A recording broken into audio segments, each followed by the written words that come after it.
नमस्कार दोस्तों, सावन का पावन महीना प्रारंभ हो चुका है। आज के हमारे इस वीडियो में हम आपके लिए सावन मास के प्रथम सोमवार की पौराणिक कथा लेकर आए हैं।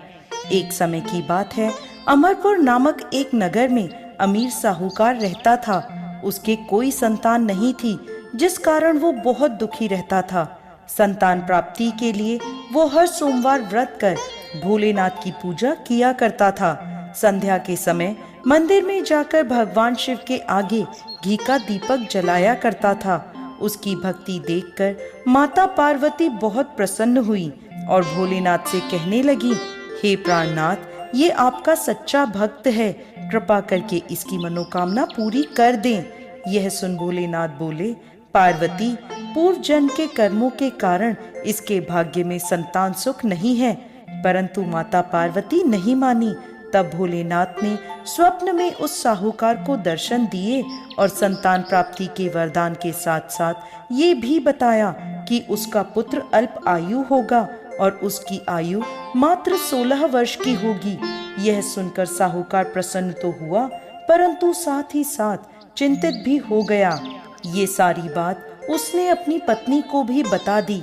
पुत्र के अल्प आयु होने की बात जानकर साहूकार की पत्नी भी बहुत दुखी हुई, लेकिन साहूकार ने अपने सोमवार के व्रत का नियम नहीं छोड़ा।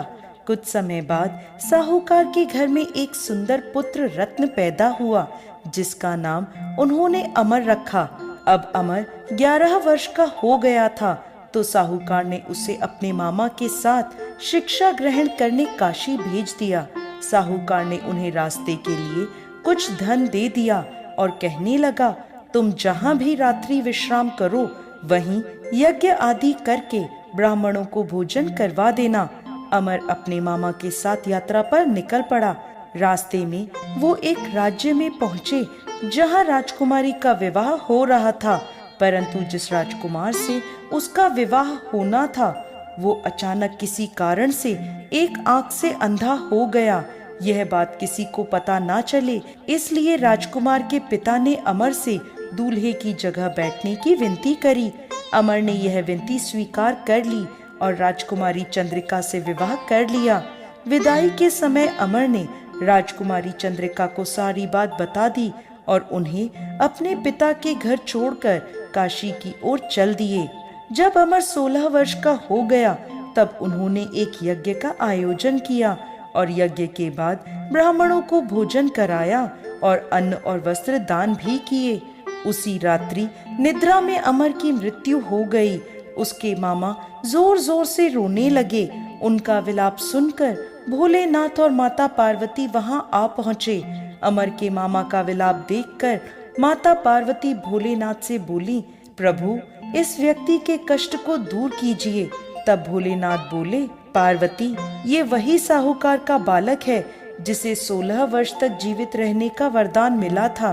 तब माता पार्वती ने भोलेनाथ से कहा, हे प्राणनाथ, इसके पिता 16 वर्ष से सोमवार का व्रत करते हुए आपको भोग लगाकर दीप प्रज्वलित करते हैं, कृपा कर उनके दुख दूर कीजिए। माता पार्वती की ऐसी प्रार्थना सुन भोलेनाथ ने अमर को जीवन वरदान दे दिया। वरदान प्राप्त होते ही अमर जीवित हो गया। स्वस्थ होते ही वो अपने नगर की ओर वापस लौट चला। तब रास्ते में वह राजकुमारी चंद्रिका के पास आ पहुंचा। वहां के राजा और राजकुमारी चंद्रिका ने अमर को पहचान लिया। राजा ने राजकुमारी चंद्रिका को अमर के साथ उसके घर की ओर विदा किया। वहीं दूसरी ओर साहूकार और साहूकारनी यह जानते थे कि 16 वर्ष की आयु में उनके पुत्र की मृत्यु निश्चित है।